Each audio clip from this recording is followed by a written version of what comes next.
तो please like subscribe करना मत भूलिएगा, क्योंकि यहाँ पर बहुत सारी चीज़ें आपसे मुझे शेयर करनी है related to parenting, time management and so on. बहुत कुछ is about including with the lifestyle. तो hello everyone, welcome in another vlog be with Binu. उम्मीद करती हूँ सब अच्छे होंगे और सर्वे भवन्तु सुखिना की कामना के साथ आज के वीडियो में आपसे शेयर करना चाहूँगी अपना एक छोटा सा थॉट या ओपिनियन।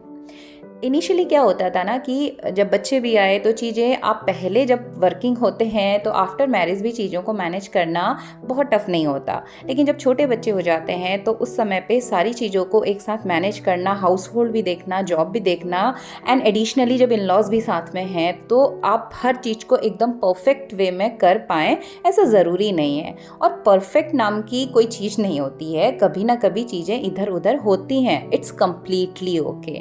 तो शुरू में मुझे भी बहुत हेक्टिक लगता था और क्योंकि मुझे भी बिखरा हुआ घर समझ नहीं आता था, लेकिन धीरे धीरे बच्चों के साथ मैंने खुद को एडजस्ट किया। तो वही मैसेज मैं आप लोग के साथ भी शेयर करना चाहूँगी कि कभी कभी सिचुएशंस, परिस्थितियाँ ना हमारे अनुकूल नहीं होती हैं, तो हमें परिस्थितियों के अकॉर्डिंग और अपनी प्रायोरिटीज़ के अकॉर्डिंग कामों को देखना चाहिए। थोड़ा सा अगर चीज़ें कम हो गई हैं, थोड़े काम छूट गए हैं, दैन इट्स ओके। प्रायोरिटी क्या है वो फोकस होना ज़्यादा ज़रूरी है ना। तो संडे का दिन थोड़ा सा रिलैक्स वाला दिन होता है, जिस दिन हम चाय थोड़ा सुकून से पी लेते हैं, नाश्ता थोड़ा आराम से हो जाता है।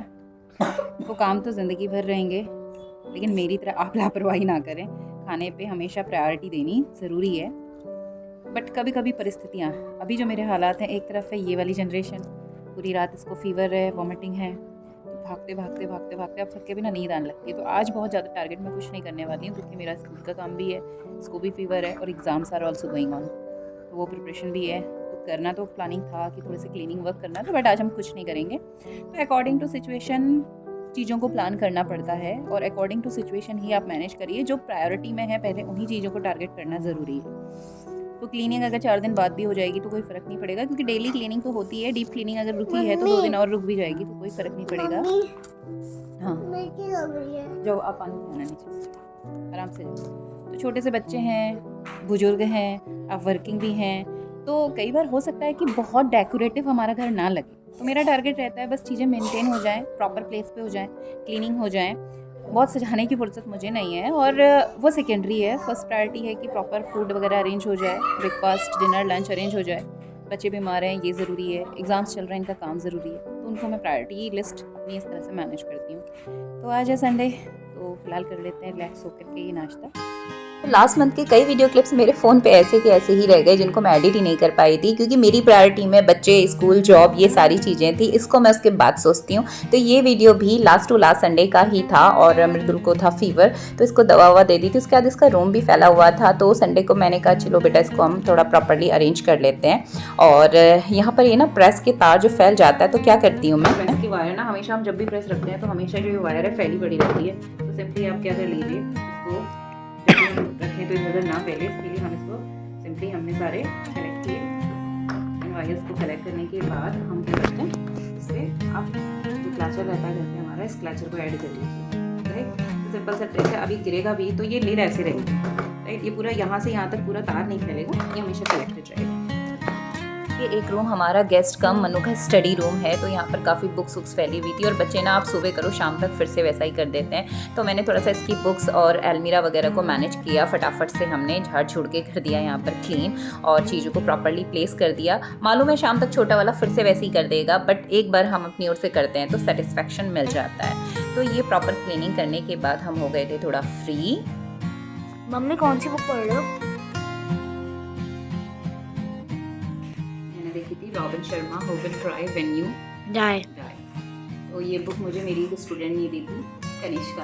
इसने टीचर्स डे पे मुझे ये बुक गिफ्ट की थी और देखा जाए कुछ पेजेस मैंने इसके पहले पढ़े थे, अभी भी मैंने कंप्लीट नहीं करी है। तो बहुत अच्छी बुक है और आप लोग को भी सजेस्ट करना चाहूँगी ये दोनों ही बुक। तो this one is eat that frog, जो कि प्रोकास्टिनेशन के ऊपर है, जो हम काम टाल देते हैं ना कि कल करेंगे, फिर कर लेंगे, जब ज़रूरी है तब कर लेंगे। तो कई सारी चीज़ों को प्रोकास्टिनेशन, जिसको सिंपल भाषा में बोलूँ तो आलस और लेजीनेस बोल दिया जाता है, उसी को हम लिटरली यूज़ करें एक डेकोरेटिव वर्ड तो प्रोकास्टिनेशन की तरह अंडरस्टैंड कर लीजिए। तो ये बुक भी बहुत अच्छी है और बहुत ही छोटी और पतली सी बुक है। मैंने अपने 9th-10th के बच्चों को ये सजेस्ट किया था बिफोर एग्जाम की, बेटा आप इसको ज़रूर पढ़िएगा ताकि, और ये आपके बच्चों के लिए भी बहुत अच्छी है। और दूसरी who will thrive when you die, Robin Sharma की ये वाली बुक। ये तो मुझे मेरी एक स्टूडेंट ने गिफ्ट किया हुआ था, बहुत अच्छी बुक है। आप इन दोनों को एक बार मेरे कहने पे परचेस करके रीड करके देखिए, आपको ज़रूर अच्छा लगेगा और आपको बुक रीडिंग की हैबिट बनने लगेगी। बुक रीडिंग वो कहते हैं ना, books are our best friend. तो बुक रीडिंग की हैबिट आपकी लैंग्वेज भी इन्हांस करेगी, आपके अंदर सेटिस्फैक्ट्री लेवल लेकर के आएगी और कॉन्सेंट्रेशन पावर आपका बढ़ाएगी, आपको कुछ ना कुछ बेटर आइडियाज़ मिलेंगे। तो इन दोनों बुक्स को मेरे कहने पे ज़रूर से पढ़ लीजिएगा और आपके बच्चों के लिए भी ये बेटर। और इस बुक को आप ज़रूर से लीजिएगा जब आपके बच्चे टीनेज के पास पहुंच गए हैं, 10th यानी 10 ईयर प्लस की एज में आ गए, राइट। तो ये थी एक छोटी सी शेयरिंग आप सबके साथ में। उम्मीद करती हूँ आप रिलेट कर पाएंगे और अच्छा लगा है तो प्लीज़ लाइक सब्सक्राइब करना मत भूलिएगा, क्योंकि यहाँ पर बहुत सारी चीज़ें आपसे मुझे शेयर करनी है related to parenting, time management and so on, बहुत कुछ is about including with the life style. तो मिलते हैं दोबारा अगले वीडियो में, तब तक के लिए stay connected and thanks for watching. Bye bye.